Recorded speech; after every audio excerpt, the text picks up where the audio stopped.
where we're just slowing down, just slowing down.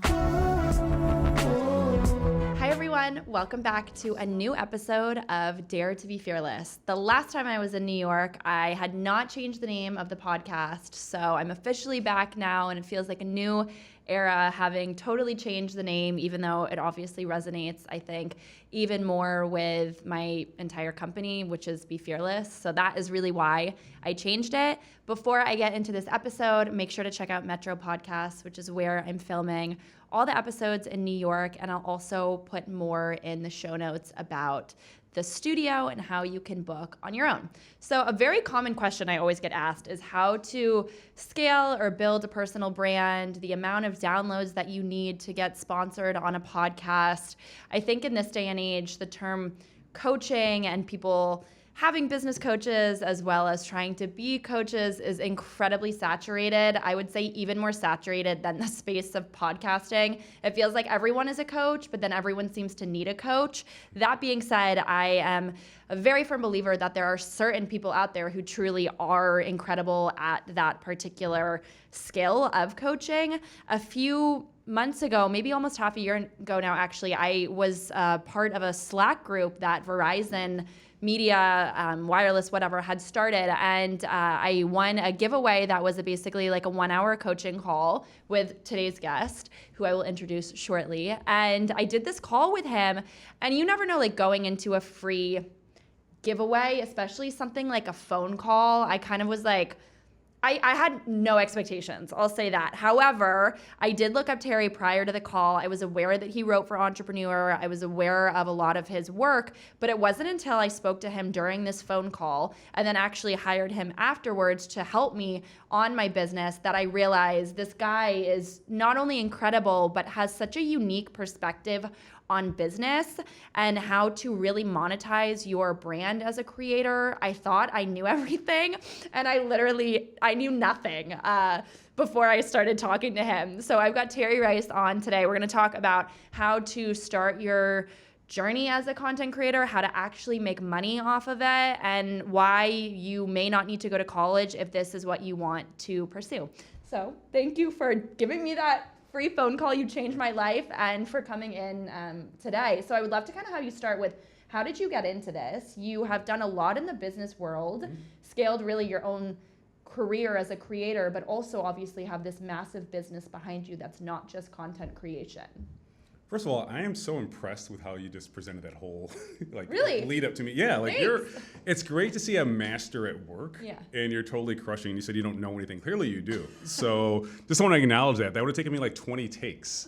When I'm doing stuff like that, they call me 10 Take Terry for a reason. So I don't believe it. There's no way. I don't believe it. Just kudos for that. But how did I get started with this? I mean, I spent my first 10 years of my career in corporate, working at companies like Adobe and Facebook, and that was going well enough for a while. But I remember one day looking around and thinking, you know what? Like, I don't want my job. I don't want anyone's job here, actually. And I felt guilty because I had a great job. You know, I had like a corner office overlooking Times Square, so on and so forth, but just did not feel like it was the right spot for me to be in. So I left that corporate in general in about 2015, the same year my first daughter was born, and I started doing consulting, specifically digital marketing consulting. And that was okay but after a while I realized, look, there are like so many other bros out here doing the same thing, and they all have like spiky hair with like neon shit and everything, and I was like, I don't want to be this guy. So from there I went more into entrepreneurship and helping other entrepreneurs build their brand, build their revenue, so on and so forth. At the same time I was also teaching at NYU as well as General Assembly. And then one day this event organizer said, hey, how much do you charge to do workshops for private organizations? And I was like, I don't know, because I've never been paid for that. So I just like Googled how much to charge for this, to have type of work, so on and so forth. And that's how I got my first paid speaking gig. But then from there, people started saying, well, can you pre-record this? Can you make some kind of course for us? And I was like, yeah, sure, I guess so, whatever, it's the same thing. So did that. And then the same company's like, hey, can you create some kind of like social media content just to promote this course for us? And I was like a paid content creator? That's a thing? They're like, yeah. I was like, sure, cool. So that's kind of how I got started, just teaching and then doing public speaking and then workshops, then recorded content, and then getting paid to promote that content.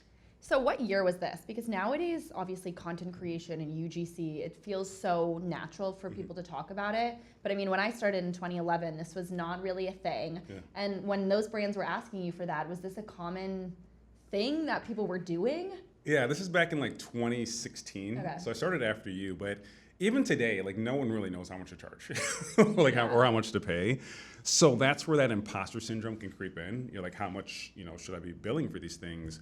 And the more you do research on how much other creators are getting paid and how much companies are looking to budget for this stuff, the more confident you'll feel. But I don't know any creator who just totally feels confident in their rates, because you're like, bro, I do this for free anyways. Like I create every day. So when you're doing it on behalf of a brand, it's easy to feel just like a little bit confused on how you should structure your pricing. So starting from the beginning of that, how did you decide what to charge? So you say you researched, but like, what do you even Google? What does so-and-so charge for, what does like Obama charge for public speaking? I mean, what is the actual thing that started you to get to where you are now, where you know what you charge for these types of deals? Yeah. I'm still not at Obama's level, so that research. Oh, thanks. That research wouldn't go too well. I mean, it's a few things. First is addressing your mindset, because for me, I think my first paid speaking gig was $3,500, and that seemed like an extraordinary amount of money to get paid just to speak on stage. But when you start doing that research, literally Googling how much should a paid speaker get paid, that's when you realize there's a range there, right? So when you're first starting out, I mean, I would say speak for free just to get the reps in. And that's the thing, when you're first starting out, just focus on getting better at getting on stages, not getting better on stage. Those are two different things. Getting better on stage is like, oh, I'm practicing in the mirror, so on and so forth. Great, do that, I appreciate it. But like, just get better at getting on stages. That's when you get the real practice. So from there, when I started getting paid, I realized I wasn't getting any pushback on my pricing. Everyone was like, okay, cool, like sign, so on and so forth. I was like, wait a second, there should be some friction involved in the conversion process. If everyone keeps on saying yes, you're not winning, you're actually losing because you're missing out on something. So I started asking other speakers at events, and I would connect with them in the green room and say, hey, look, privately, how much did you get paid for this? And once in a while, I would get really shocked by the amount I heard. And I was like, wait a second, I am undercharging, right? There's an issue here. And getting comfortable with negotiating my rates, saying, look, I charge this much because here's the impact I've had on other crowds. So as soon as you start getting testimonials, you can boost your rates because you have a history of success that you can show to these event organizers. So that $3,500 you said was what you first charged. Yeah. And what is like the nitty gritty of that? Is that 60 minutes? Is that 90 minutes? Are you pitching that particular talk?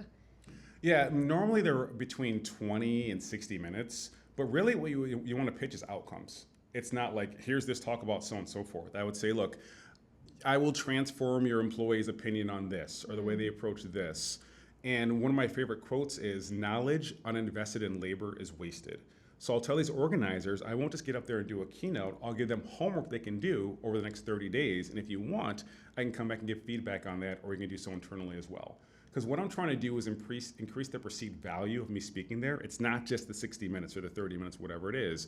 It's going to change the way your employees, your students, or whatever it is are behaving. And I'll give them this action item, this homework to do in order to make sure that my message lands. So say someone is listening to this and like totally freaked out by the idea of public speaking, but perhaps they want to start a podcast. Yeah. Do you feel like most creators or entrepreneurs that do the best and make the most are ones that have their toes dipped in everything? They're able to get up on a stage and speak. They're able to do the podcast. They're able to write a newsletter. Or are there people who do plenty well enough just doing one thing and doing one thing right? Because you and I also like do everything, but you're able to do it all because you're so good at it. Yeah, I don't know if I'm that good. I'm okay. I mean, this is what you do. No, you have 5 kids. Yeah, I'll say this. I mean, stay in your lane, but don't let a fixed mindset stop you from exploring other opportunities. But if you've tried public speaking, if you've tried having a podcast and you straight up hate it, don't do it. I mean, there are certain things you got to push through. There are certain things you got to say, like, look, this ain't me. This is not my thing.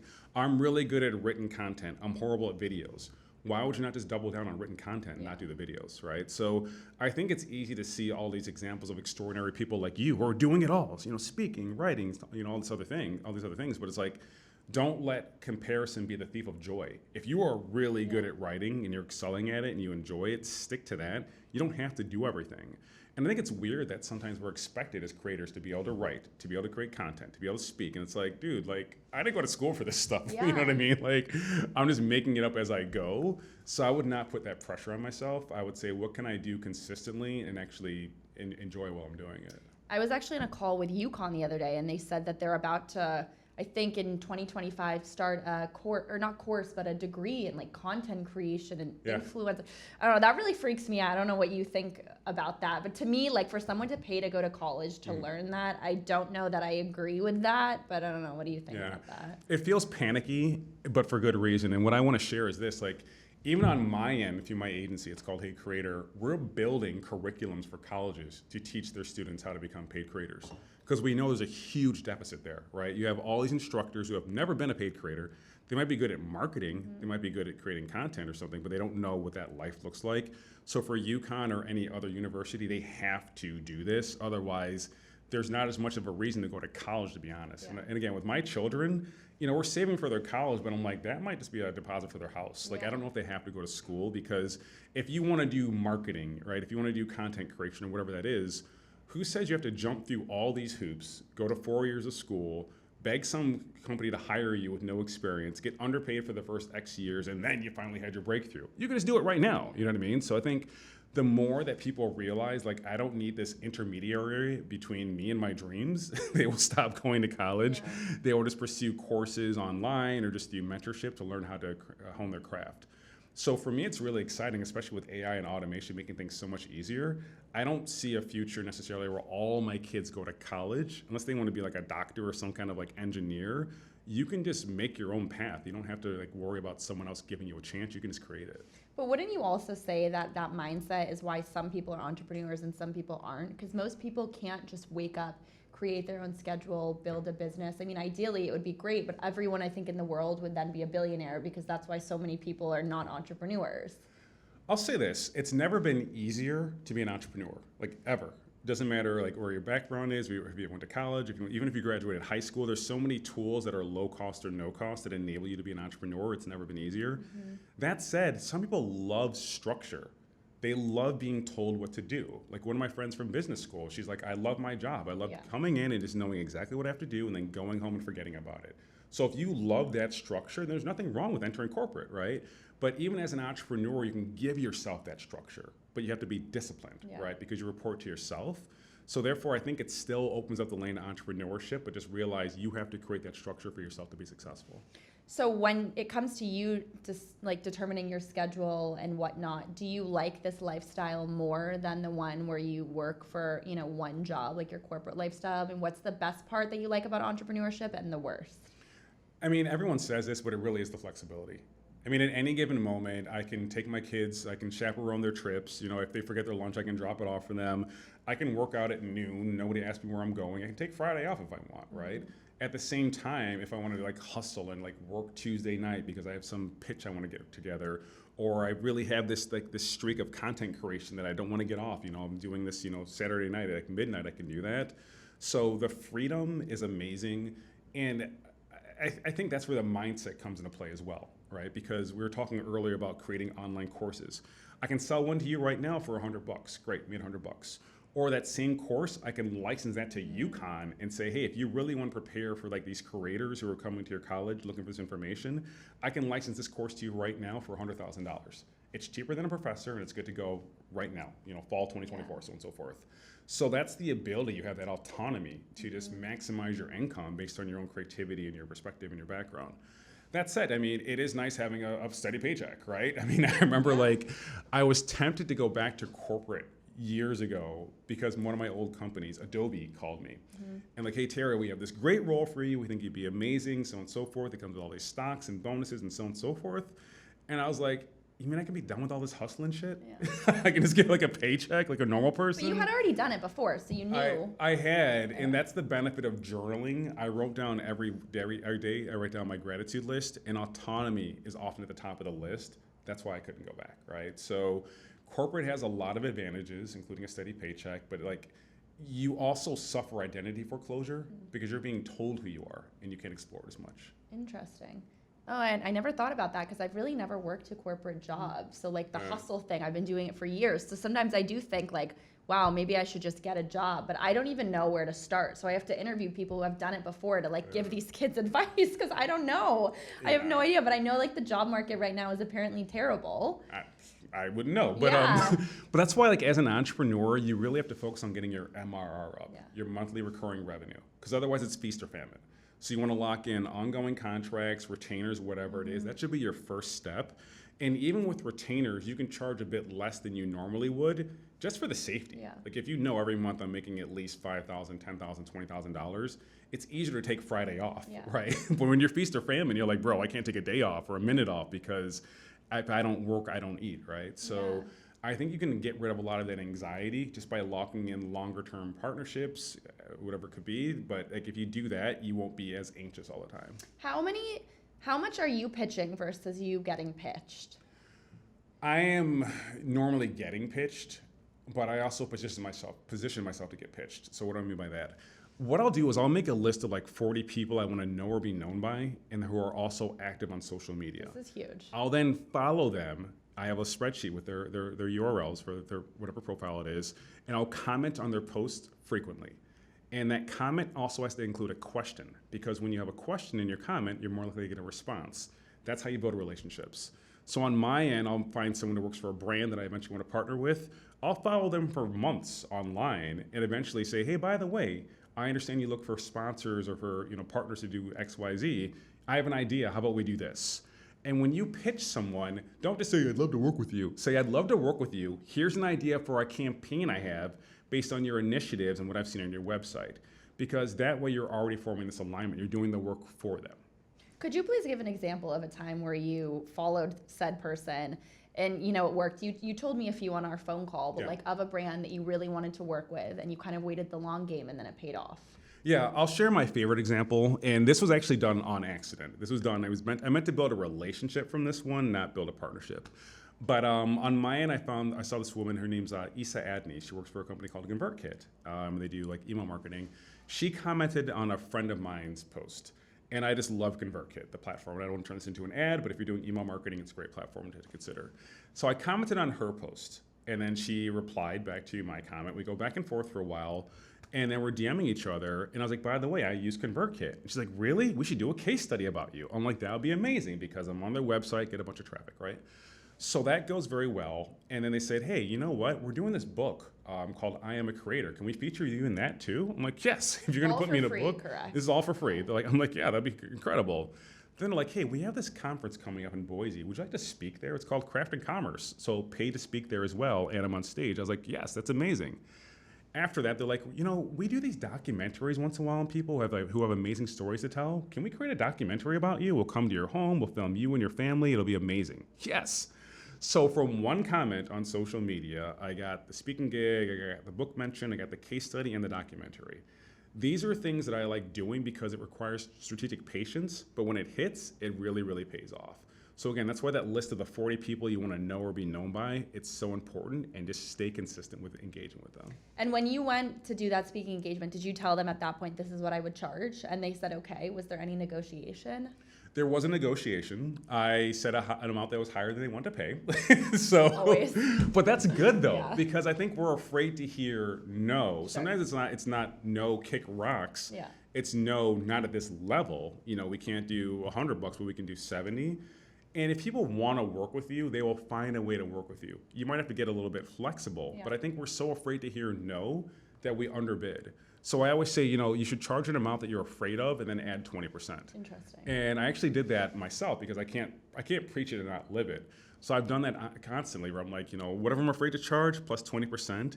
And I'm shocked and sometimes annoyed when they say yes to that because there's a different partnership. I pitched it, it was like $35,000 to create content for this company. They said yes without any hesitation. It's wild. There were two other ones that were $25,000. They asked questions about what I would do, but never about the rate. There's another one last week that I got that was $20,000. Scoped it out. We took away some of the stuff I was supposed to do. They still didn't want to lower the rate. So I think we have to just, dream big, tether your thoughts to reality, but don't be afraid to hear no, because if they don't like the amount that you're charging, you can either add something to the deliverable or just take something away and then go down with your rate. That patience that you mentioned, I struggle with that. I think a lot of, especially Gen Z people, struggle with that. That long game, it paid off because you're not talking $1,000, $2,000. I mean, you're talking like $30,000, $40,000 deals that have paid off. But if you're someone right now who's like in college and they want to just start making money off of content, whatever, but they don't want to wait that 6 months, they don't think that they need to. I mean, what would you say to that person? What's the rush? I mean, what is the rush? Aside from money. Yeah, but so you're gonna have to get some transactional money. It might be like $500 here, $1,000 here. It's not the 30,000 yet, but that's what gives you the credibility and the case studies and the experience to then charge the 30,000. So I mean, if you're like 20 years old, like you don't have like huge expenses like I do, right? I live in New York City, I have a bunch of kids, so on and so forth. So like I gotta make money. But if you're younger, like I get it. You know, you see all these people on YouTube and Instagram making, you know, bank and so on and so forth. But realize it took them a while to get there too. And the thing is, when you try to rush things, you project lack and scarcity, and that scares people away. So just look for the quick wins. Like if you made $500 or even $50 or even got free food for creating a reel, like you are already in the 1%. How many content creators do you know that get paid food, you know, to post on a Tuesday? So I think recognizing where you're at and the trajectory is much more important than the position, just like James Clear says in, I can't remember his name of his book right now, but it's like Atomic Habits. Be more concerned about your trajectory than your current position. And your current trajectory, your trajectory is better than most people who have a 9 to 5 right now. If you get paid anything to create content. You know, a lot of people ask me that, like, how do you start getting paid? And I think in that mindset of, if you can get one brand to pay you $50 or $100, right? It's nothing to them. Pretty much every single person in this world, not in this world, that was a total overstatement. Yeah. Anyone listening out there, any company, sure, has 50, $100. If you can get 10 of them, right? You've just made $1,000 to give you $100. Yeah. You don't need to be making off the bat like 100K. But I want to backtrack a bit to before you got into this content creation part of your journey. But one thing that I will say that I found really interesting is on our call, and that's where I said, I thought I knew everything, but in a way I felt like I knew nothing. The mindset and the mentality, my whole mentality of my business shifted. There was a few things during that phone call and after. One in particular is when I said, you know, I feel like I'm constantly getting rejected by brands because as much as I have the presence online and like the Disney background, it's you don't have 100,000 Instagram followers. We're not going to pay you $5,000 or $10,000. And it's very frustrating. But your mentality was to stop looking at yourself as an influencer and view yourself as a creator. So I've adjusted a lot of my pitches to be more, it's almost an add-on for it to be posted on my page. Yep. The value is really me creating it for them.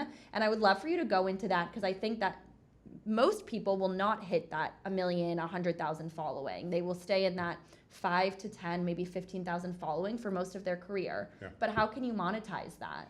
Yeah, I mean, the way I think about it is this. I mean, every major company, they're going to employ people who create content, right? It's like Samsung. They have someone whose job is to create content for Samsung. Like, hey, go make that picture or whatever. Like, they are a paid creator. When they're being interviewed, they don't say, how many followers do you have on Instagram? No. They don't care. They care if you can make good content. So on our end as individuals, that's the way we should think about it. Like, we are the talent. I'm not the marketing channel. I'm the talent who creates the content that you then market. If you want to put it on your profiles where you have 1 million followers, great. Want to put some money behind it, get some, some paid ads going behind it to reach more people, great. But I am the foundation for your whole content strategy right now. However you want to amplify it, that's all you, but you're going nowhere without my content. And when you say it that way, where you sharing it on your profiles is more of a bonus than a requirement, all of a sudden you go from being a content creator as opposed to an influencer, and anyone can win that game, right? Because again, the person working at Samsung who's creating content there, what's their name? I don't freaking know either, right? So it doesn't really matter how big your brand is. It matters how great your content is. But from there also, like I said, always having a strategy. Like, why am I pitching you this? Not, I'd love to work with you, but I'm a father, I live in Brooklyn, I'd love to show how we're keeping our kids entertained during the summer, and one way we do so is through these toys that you have. Can we do some kind of campaign where you show you and my kids playing with their toy? Like, that's all you have to do is like just make sense. And you can even be wrong or off on that pitch, but if they show like, wow, you're actually a thought partner, not just a vendor, that's how you win. How can like an early on creator go about getting in front of that brand? And so if you're saying, don't just say, I want to partner with you. And I've seen a lot of people will send me their pitches and they're quite bad. I mean, I wouldn't want to pay someone based on a lot of the pitches I've seen, but your method works. So what is the pitch? I mean, it's happening right now in a way. Like right now, you have Celsius. I know, which I'm not getting paid for this, but I love this. You should be, but so Celsius is an energy drink, right? So you can say, hey, look, Yeah. you can make a quick video like, hey, I'm about to like talk to Terry Rice on this podcast, and like to make sure I'm awake after traveling, I'm gonna drink this Celsius real quick. Throw that on your Instagram, Yeah. and then reach out to Celsius afterwards. So what I'm saying to everyone listening is like, create proof of concept first, create the content for the brand first. Then reach out to them and say, hey, by the way, I just posted this thing on my Instagram about how much I love your product. I would love to talk to you about a strategy I have for getting this in front of more people by me as being a content creator for your brand. Yeah. So just do it first, right? It's like I tell my kids all the time, like, you don't judge on what you say you're gonna do. Because my son Tyson's always like, Dad, I'll behave. I'm like, no, you get judged on what you've done, not by what you say you're gonna do. Yeah. So just do it in advance, show them what you can do, and say, would you like to partner with me to create more content like this? That's all you gotta do. If that sounds like too much work, this ain't the life for you. For sure. It's just not the life. Like, if me asking you to make one reel as an example of what you can do for a brand, and you're like, no, dude, what else can I do? Like that, I don't know. No. Like that's how it worked for me and everyone else that I know that's found success. Do you get ever rejected by brands you approach who are like, we wish you had 100,000 Instagram followers or X amount on TikTok, or no? Oh yeah, all the time. Okay. Yeah, I do. And like, so there's two ways to think about it. One is pitch so much that you can't even keep track of the ones you're getting rejected from, because you're just thinking about the ones that are coming and you're actually actively working, right? So it's like, or every time I get rejected, I'll pitch 3 more people. Like, let's just put something positive out there, you know, instead of sitting there and sulking. You can also think about why your pitch didn't land so well. If it's just like the number of followers, there's 2 options. One is saying, okay, well, how can I get my followers up? Which can take a while, it can take money. Or say, well, you know what? Again, I'm not going after these brands that only want a bajillion followers, right? I want someone who looks for people that are more thoughtful and actually put more effort into creating the content. They're not just cranking out information to their audience because they have a bunch of followers. Yeah. And I used your strategy, and today actually in particular, I had a phone call with Wix, the website. Oh, nice. Yeah. Yeah, and I mean, I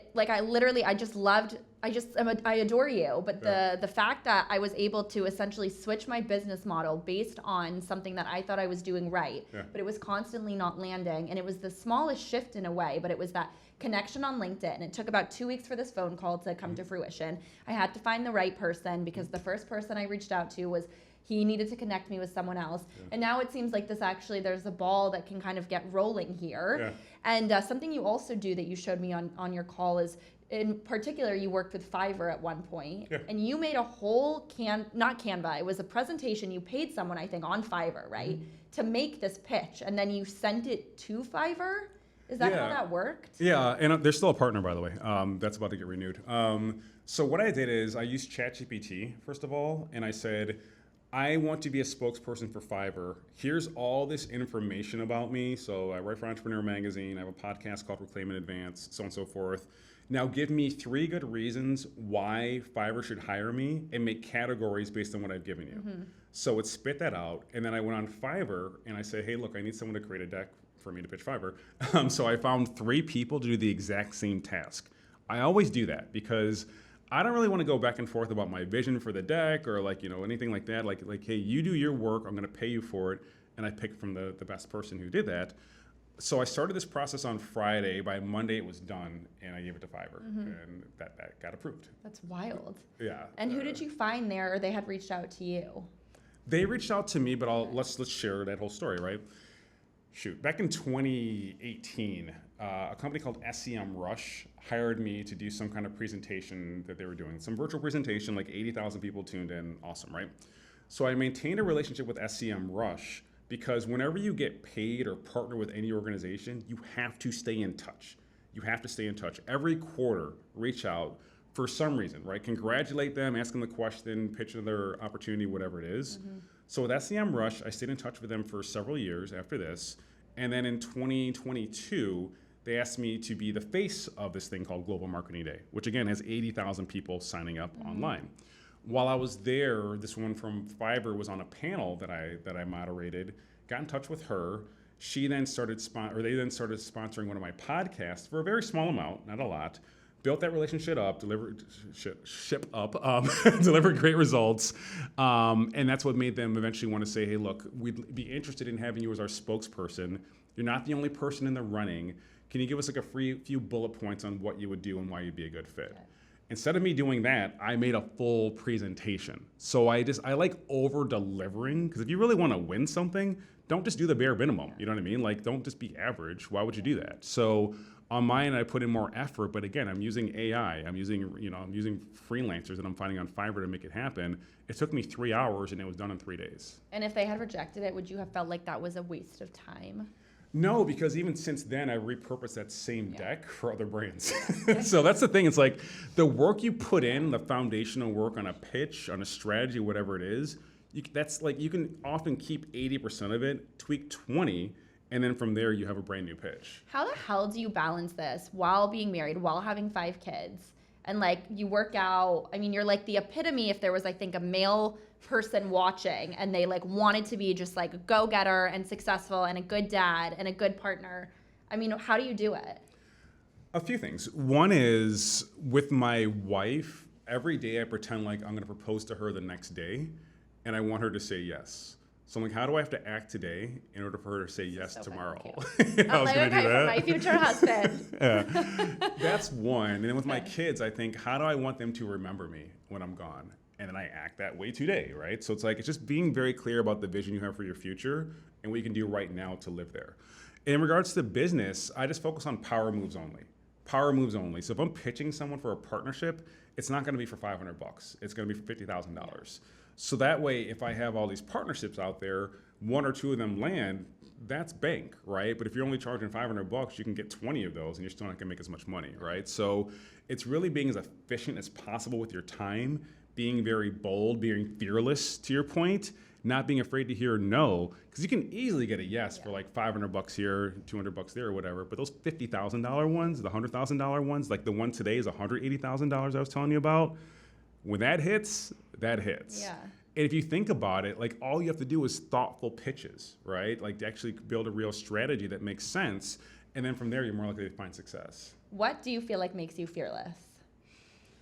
I've already failed several times and I'm still here. So, I mean, that's really it. I mean, early in my career when I lived here in New York, I got laid off, I think it was like around 2009. I had no money saved up. I had like $1,000 to my name. How old were you? I was too old to have no money. I was probably around like 29. Okay. So old enough where I should have had some savings. And I really wanted to get into digital marketing. So I had $1,000 instead of like paying my rent, which I should have done. I paid to take some digital marketing class at NYU. That's how I got a job at Adobe paying 6 figures. So I went from literally having $7 in my pocket and my accounts are all withdrawn. My electricity's turned off, no cable, nothing, none of that stuff for 5 months to making 6 figures and working at Adobe. So on my end, like, I know already what it's like to fail miserably and I'm still here. So you do have this fearlessness when you know like what you've done, because I think being fearless is a form of confidence, right? And confidence doesn't come from like pep talks or motivational posters. It comes from past experiences. So once you have those past experiences, it's much easier to be confident and fearless. So what I encourage people to do is just write down 3 challenging things you've done in your lifetime. Maybe it was making a sports team, getting your first job, whatever it is. And then what does that give you the right to say about yourself? And often you'll find it gives you the right to say that you're fearless and confident. I feel like there's an epidemic. I love that. And I feel like there is an epidemic, though, of these people in their 20s never feeling like they're doing enough. Like they always should be doing more. Yeah. I don't know why this is, but I mean, you're saying at 29, that's a failure. I mean, that really, quite frankly, isn't. Because in my opinion, like at 29, that's still so young to have had anything figured out. Yeah. But I mean, for this generation of 20-somethings who never feel like they're doing enough, what do you say to them? Well, why do you have to do so much? Yeah. What's wrong with just existing and learning? And I think from there, then you'll figure out what you want to do for the rest of your life. But right now, just optimize for curiosity. Like, what are you curious about? You know, what do you want to learn about? But that whole like busy, hustle stuff, like that's a wrap. Like you don't need to work that hard with AI and automation. Like the hard work is done for you, but it's really having a vision for what you want your life to look like. And that can evolve over time too. There's nothing wrong with abandoning your vision, you know, as you change. But I think when you have that, you'll find clues to live in it on a daily basis. So I'll give you an example. Jim Quick has this book called Limitless. I love that book. And so you know the story. He talks about his sister wanted a pug dog for her birthday. And he's like, okay, my sister wants a pug. So all of a sudden, when he's walking around his neighborhood, he keeps on seeing pugs everywhere. Same neighborhood, but it's pugs. It's because he was thinking pugs, right? So whatever the goal is that you have for your vision, when you become aware of it, you'll find clues all around you. So part of my vision is I want to have a huge house and I want to have a CrossFit rig in my backyard so I can train my kids on functional fitness. So the other day I had an opportunity to teach my daughter's flag football team. I was like, wait a second, that's aligned with my vision. I want to coach my kids. So I said yes to it. So when you're that clear with your vision, you can say yes to things that are aligned to it very easily and also say no to opportunities that are actually distractions in disguise. I'd love to strip apart like your business for a second to walk someone from the beginning of like how to really start this. So I mean, your background, you're not just a creator. I mean, obviously you do coaching, you have the newsletter, you have the podcast, you have your LinkedIn, which you also monetize and you do it quite well. Then you have the social media, then you do the public speaking and whatnot. So if someone right now is like, all of that is just too much. They can never get to where you are. But let's for example use a 20-something right out of college or in college, wants to be an influencer creator, wants to start getting paid. What do they do? Because it's not everyone's going to get to this. Yeah. Well, I mean, I think what I'm doing is attainable. I mean, some things are going to be challenging. It's all attainable. I think just really, this sounds corny, but what are you passionate about? What are you passionate about? And you might be passionate about hanging out on a beach. That's fine. There's two options from there. One is get a job that you don't hate that will allow you to work from a beach. And maybe you're like drop shipping stuff off of Amazon, right? Like, hey, bro, I don't care about like cell phone holders, but me having this job where I like, drop ship cell phone holders off of Amazon lets me chill on the beach. Or maybe you want to create content about how to travel around the world and live on a beach too, so on and so forth. So it's like really, what is something you can talk about over and over again that you would not get bored with? So that's the way I would think about it initially. And then from there, okay, well, what are some other examples of people that are finding success in monetizing this topic? And then success leaves clues. So sign up for their emails, follow them on social, so on and so forth, see what they've done to get there. And I'm not saying copy exactly what they're doing, but again, some of the frameworks, some of the approaches, some of the tools or monetization channels you can leverage as well. So really just focus on what you care about, what you can talk about, and then from there, get started with one revenue stream, just one. And it could be consulting, it could be content creation, whatever it is, and let things branch out from there. I think it's dangerous to try to do too many things at once unless someone's asking you to do it. So if I'm minding my own business, creating content, and I'm enjoying getting paid, and then someone out of the blue is like, hey, do you want to come speak at this event? Sure, yes. But if you're still getting a footing on how to get paid for content creation, maybe don't try to explore other revenue streams just yet. Master one first, then move on to the next one, or give up on one first and then move on to the next one. Which part of your business as well makes the most, and which does, has a following and whatnot, but perhaps doesn't make as much as the other one?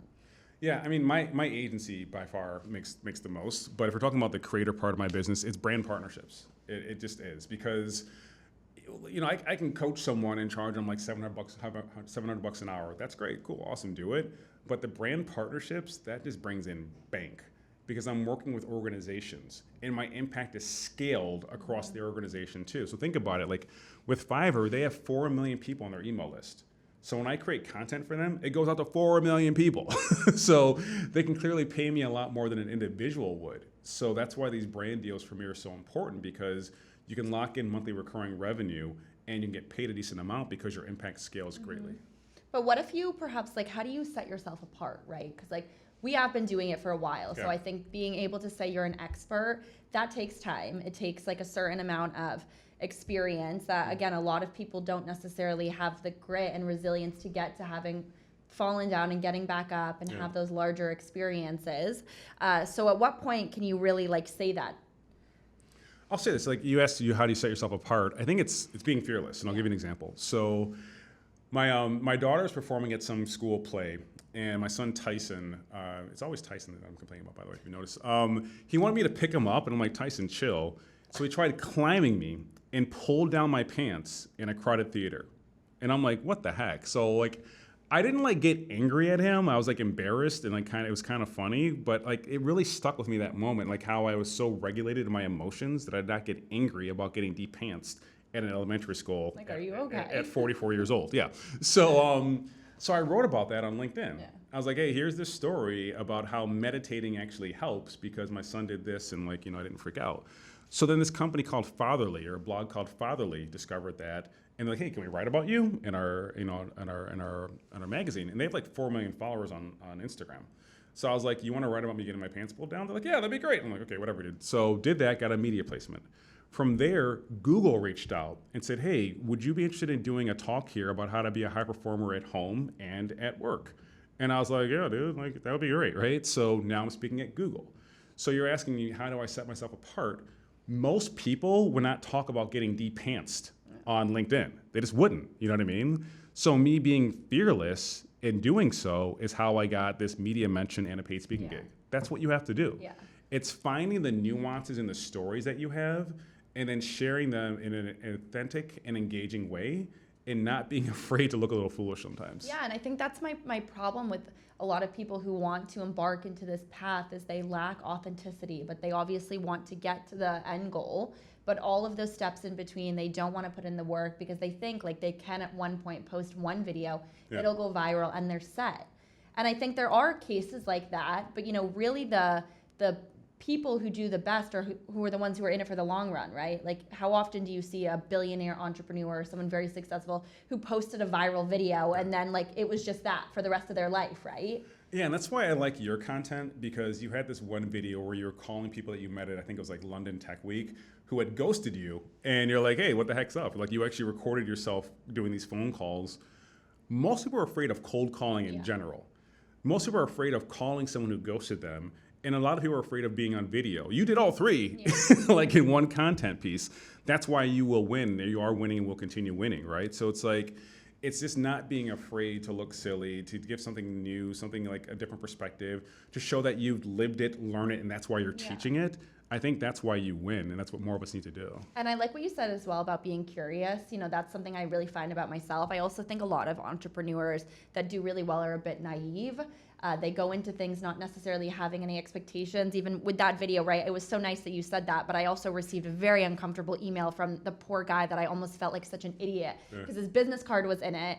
And he is, and it was kind of like, God, I don't know who's right and who's wrong here, right? Yeah. Like in the way that and it didn't disclose his name, but yes, his card was in it, his voice was in it. I'm like, could this be like in a way illegal? But there was like a naiveness of I was like, I'm just gonna do this because it's real. I'm curious why these people didn't call me back. And I think other people may want to know. Yeah. The downside was like, this guy was like, what are you doing? But I like, I got you to answer, right? So I do think that there is like a certain sweet spot to like being authentic, but also being curious about these topics and kind of like whatever you want to pursue. I think there's another lesson here too, though. It's like it's recovering from failure or embarrassment. So how did you get over that moment? When you get this email from this guy or this message, like, what was your first reaction? And then how did you maybe coach yourself out of it so you didn't feel like so guilty? Unless you still feel guilty, which is... Guilty is the right word. I think I felt very uncomfortable. I also like British people, because it was in London, are very different than American people, right? And I don't think until I moved there, I didn't realize that. They're very reserved. Yeah. This whole like being so public is very uncomfortable to people there. Yeah. So I didn't think about that. And quite frankly, I didn't reply to the email. I didn't know what to say. Yeah. He just said like, I had invited him to an event after and he said like interesting. And I don't even think I'm connected with him on LinkedIn. So he must have looked me up. Interesting play there. Like I will not be coming to your event. I didn't reply. I didn't know what to say. I felt in a way guilty, but like I had nothing to say. You don't want to come to the event. Like I didn't put your phone number in there. I have no, I didn't know. Sometimes in business you're just stumped. Yeah, and here's the thing. Like that's when like juxtaposition helps, right? So juxtaposing that against something like that was really bad that happened in your life. And I'm not saying this to be morbid, but if that happened to me, I would say, man, whatever. I got fired in 2009. I was out of work for 5 months. I'll be okay. You know what I mean? Like you're gonna have to get over that, dude. Like that's kind of what I thought. I know. And it's like, it's not trying to be rude, but if you stay stuck in that feeling of shame or defeat or whatever it is as a content creator, especially as a younger person, you can't let failure become your identity. And I'm just showing on a macro level, right? Where you mess up big on something, this is a very small thing, you cannot let failure become your identity. You have to think, what's the next positive thing I can do? Or is this really a big deal? Will I care about this in a few years? And the answer often is no, right? So I think that's a good lesson for anyone. Like you are going to screw up. You are going to have a typo in your email to that big brand you're pitching. Like, get over it. You know what I mean? Yeah. Like they have typos too. How did you get to that point where you are so confident in that process of I don't want to say the word like rejection and failure, but like that you've been able to bounce back and now get to where you are? I think part of it, I'm just built like that. I'm very stoic. And my father was too. So like I remember like I called him one time like I was in college and I was like, Dad, I just bombed this test, and like I'm so upset and everything, so on and so forth. He's like, when I was your age, I was in Vietnam ducking bullets. I'll talk to you later. Yeah. I'm like, okay, Dad, I get it, right? So that's part of it. But also like actual training, like mental resilience training. I took this course called Finding Your Best by Dr. Michael Gervais, who's a high performance psychologist. And you get all these basic tools that are rarely utilized to help you regulate your emotions, your thought process, and to just boost your confidence as well. So that's what I shared with you earlier, writing down things you've never difficult but you've achieved in the past. I got that from Dr. Michael Gervais. Also having a vision for your life as well as a personal philosophy. Like these are tools that you have to kind of front load. So in the moment, you're not trying to scramble to figure out how to react. You're just already pre-programmed how to do so. Yeah. It's even crazy because I think of things in my early days of my career, the amount of airports I just broke down in and the panic attack, like freak outs of almost just something going wrong or like, the contract or whatever, just like learning. And I had never been taught any of this stuff, right? Yeah. And now, the amount of things that I have gone through in even the past year, and it's very rare to faze me nowadays because I'm just, all of those moments at like 15, 16, 17, I'm like, now it really is the worst things that even I'm like, oh, okay, like I've been through something similar to this, right? There's like a resilience, I think, about entrepreneurship that a lot of people would not want to go through these moments because it's very hard. It's like mentally taxing to train yourself how to bounce back. Yeah, it is, and that's why I understand people who don't want this life. Like I don't blame you. You know what I mean? But it's like, I think these are skills you need regardless because it bleeds over to your personal life too. Yeah. Like, something happens at my kid's school or my home or something. It's like I don't enjoy bad things happening, but I know I'm a survivor, right? And I'm gonna be okay. Whereas if you don't have those skills front loaded, then you can fall apart easily. So you don't want to be so callous where you can't let feelings and emotions get in, but you also have to build up some kind of resistance against like getting upset about the smallest little things or sometimes even the big things. You have been such a pleasure to talk to. Literally, I am just obsessed with everything you said off of this podcast, going forward, whatnot. And I just give you so much credit to like how authentic you are about talking about this because you've really done it, you've built it. And it's just nice to see you say like the amount of work at the level that you're at that you still put in. Because a lot of people they think like you would just sit there and, you're getting these inbounds and you are, but you're still scouting for other companies, always kind of thinking bigger. And I just think that's awesome. Well, thanks. I think it's fun. And I think people like you and I, we age slower because we enjoy our work, right? We're not being told what to do, so we're not getting beat down every day. It's like, okay, I got this idea. I'm going to run with it, see what happens. So that creativity, that autonomy and ability to scale, that's what I'm in it for. It's a lot of fun. I love it. That's the joys of entrepreneurship. Where can everyone find you on social media, hire you, read about your work, etc.? Yeah, that'd be amazing. Do all those things. So my website's it's just terryrice.co. Online, I'm at It's Terry Rice, and then my podcast is called Reclaim and Advance. Well, thank you very much for being on that Verizon Slack thing, whatever, because that is how I found you. To everyone who watched this episode or listened to this, I will put more about his work in the show notes, and make sure to follow myself on social media, which is at Alexa_Curtis, and the podcast, which is Dare 2 Be Fearless on Instagram. And if you are a potential entrepreneur or want to share your story, I always accept pitches. You can send me an email, ideally an email and not a DM. My email is pretty much everywhere online, and connect on LinkedIn as well. And I'll see you guys next week for a new episode of Dare to Be Fearless.